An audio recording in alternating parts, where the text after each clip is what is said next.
There be monsters. How often had I heard that refrain? From when I was a child until today, of all days. We were preparing to leave the village, the four of us. It was a journey I had wanted to make for as long as I could remember. But there were always the doubters, the naysayers, the set in their ways. Don't get me wrong, the village is beautiful, nestled as it is in a little picturesque valley, with a cascading waterfall and the majestic mountain as a backdrop, beautiful and peaceful.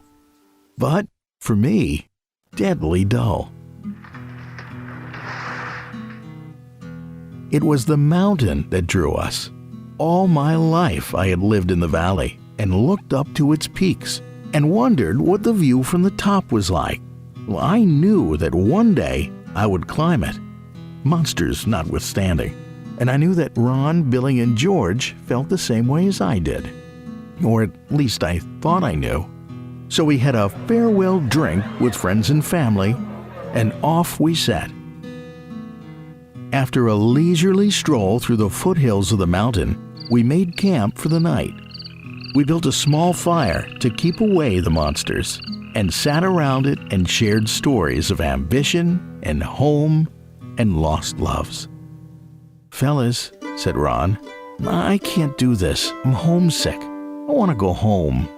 Well, this was not much of a surprise to us, really, for Ron was always the sentimental one.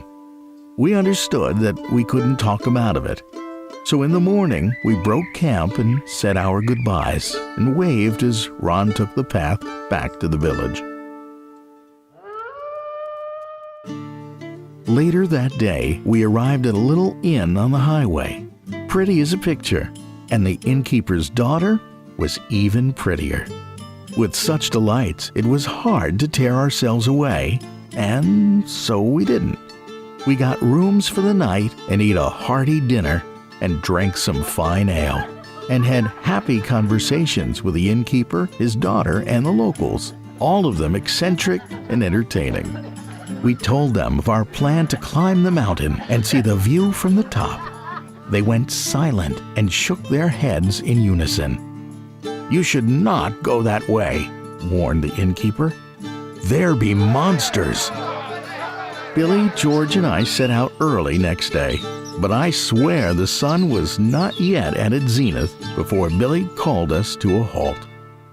"Guys," said Billy, "if you go on, you go without me, but I'm going back to the inn, for the innkeeper's daughter is the most beautiful creature I have ever beheld, and I have fallen in love." There was no arguing with him. That Billy was always the romantic one. George and I wished him luck with his courting. We pressed on, George and I, and eventually we arrived at a farmhouse. As it was now getting late again, we took our chances that the farmer would be hospitable and furnish us with some bread to eat and some straw to sleep on.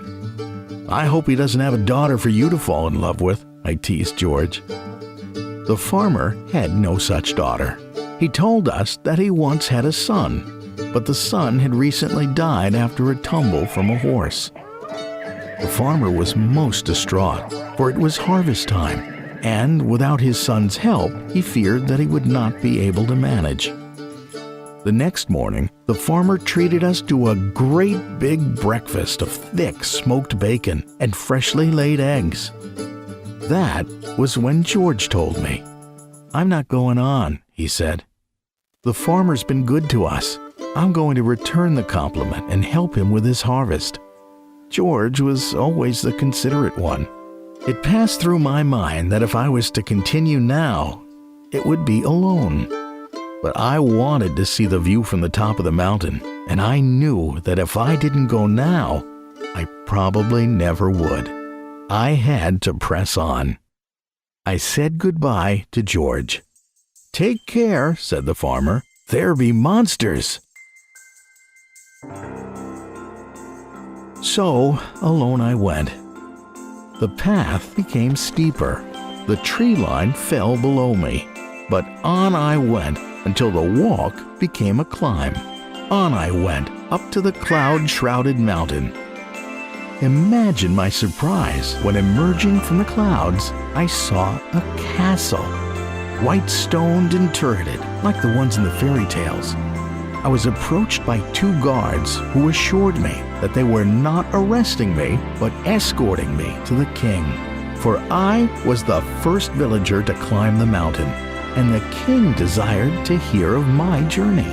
So I was brought before the king. He was a mighty sovereign, lord of all he surveyed, which included the valley below and my little village.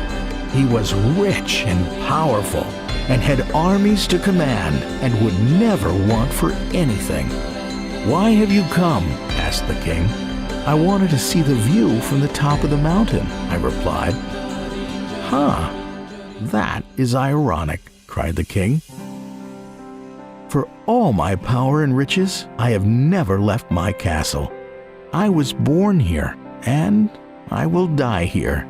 Oh, how I have longed to go down to the valley and see what the view is like from there." "Well, why have you not gone down?" I asked. "There be monsters," he replied.